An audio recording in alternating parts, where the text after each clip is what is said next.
Hello friends, welcome back to our one and only YouTube channel Dharmita Bhabur. So I hope you all are doing well. સો આ લેક્ચરમાં આપણે વાત કરીએ છીએ આપણા સ્ટાન્ડર્ડ નાઇન્થનું English. Okay, poem number 2. Okay, first poem આપણે previous લેક્ચરમાં વાત કરી ધ રિવર વિશે. હવે અહીંયા નેક્સ્ટ પોયમ છે ધ યુઝફુલ લવ. ઓકે, શું થાય આનો મતલબ? હળ. યુઝફુલ આપણને જે ઉપયોગમાં આવતું એક હળ છે, જે ગામડાની અંદર આપણે મોસ્ટલી યુઝ કરતા હોય ખેતી કરવામાં, એની વાત કરી છે. ઓકે, સો ગામડાની સરસ મજાની વાત અને દ્રશ્યો અહીંયા દર્શાવ્યા છે. ઓકે, સરસ એવા સવારથી ઉઠીને એક ખેડૂતની લાઈફ હોય એ કઈ રીતે છે, બધી વસ્તુ આ પોયમની અંદર આપણને બતાવેલું છે. Okay, so without wasting time let's start with our second poem with the first stanza. Okay, so ફર્સ્ટમાં આપેલું છે અહીંયા આપણને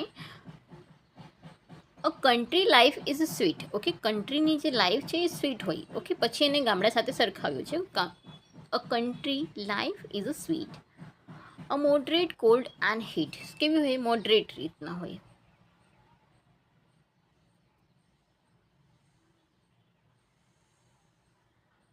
અહીંયા કન્ટ્રી કયા ટર્મ્સની અંદર યુઝ કર્યું છે? ગ્રામ્ય જીવન સાથે. Okay, yes. In moderate cold and heat, to walk in air, how pleasant and fair. In every field of wheat, okay, wheat એટલે ઘઉં થાય, field એટલે ઘઉંના ખેતરોની વાત કરી છે.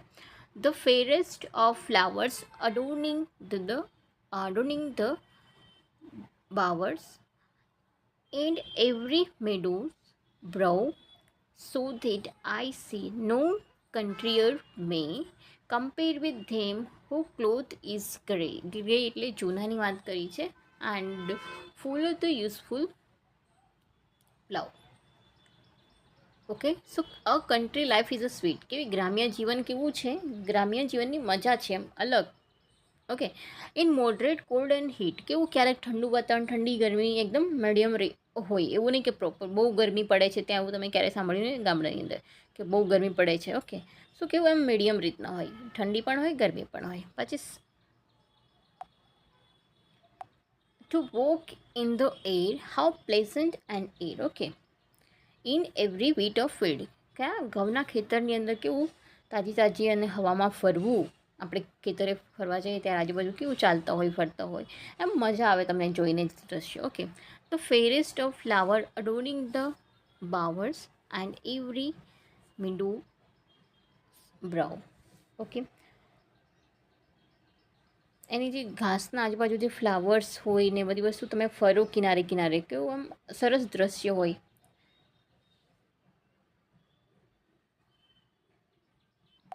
So that I can say no countryer may compare with them who clothe in grey and follow the useful blah. Okay, શું કરે છે? એટલે જ લાગે છે કે જે ખેડૂતો છે જૂના કપડાઓ પહેરીને હળ ચલાવતા હોય આખો દિવસ. ઓકે, એની કોઈ આપણે શું એની કમ્પેરિઝન ના કરી શકીએ. કોની જોડે?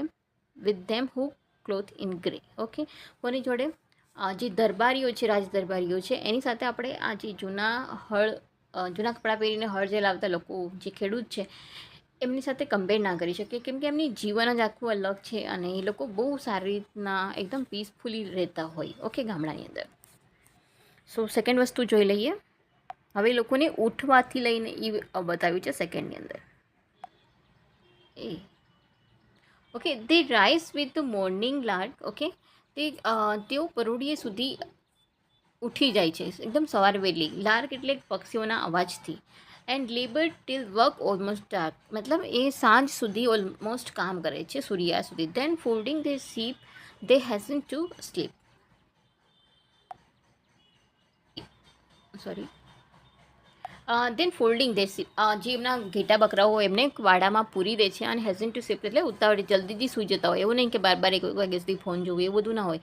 ઘેટા બકરાને બાંધીને ચારો વારો નાખીને લોકો જલ્દીથી સૂઈ જતા. Next morning is ringing with the bird that are singing. Okay, next morning બી સેમ વસ્તુ હોય કે જલ્દી પરોઢિયે ઉઠી જવું, જે આવાજ જે ગાતા પક્ષીઓના અવાજથી.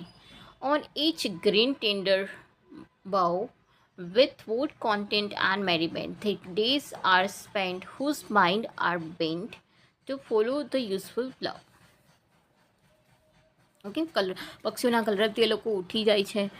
ઓકે, એ લોકોની સવાર બી એનાથી જ પડે છે. એવું નહીં કલરવ મૂકવું આ છે, એ લોકોની પક્ષીઓનો અવાજ આવ્યો, કૂકડો બોલે, આ બધી વસ્તુ એમના જીવનની અંદર ચાલતી હોય છે.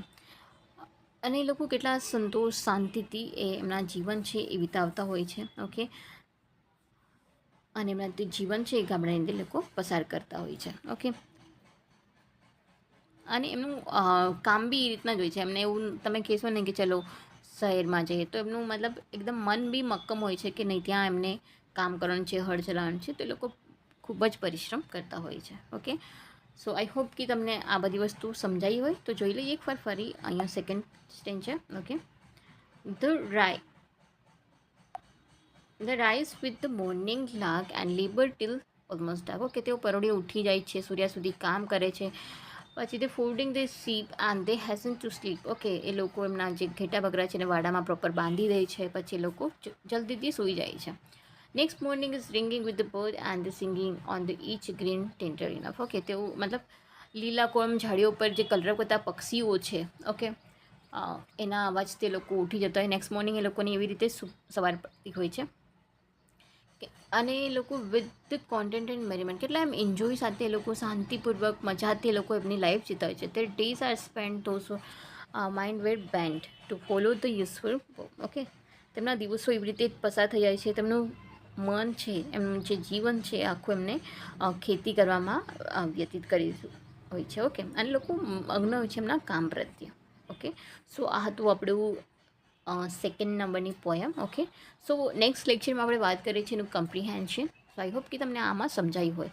એકદમ પરોઢિયે જે ખેડૂતની લાઈફ છે એમાં એમ લોકોએ બતાવ્યું છે ગ્રામ્ય જીવન કેવું હોય, એ લોકો કઈ રીતે પોતાનું કામ ને બધી વસ્તુ કરતા હોય છે ડેલી લાઈફની અંદર. યા, સો thank you very much for watching this video. Please like, share and subscribe the channel. Thank you very much. Have a good day. Keep learning, keep watching. Bye bye. Take care.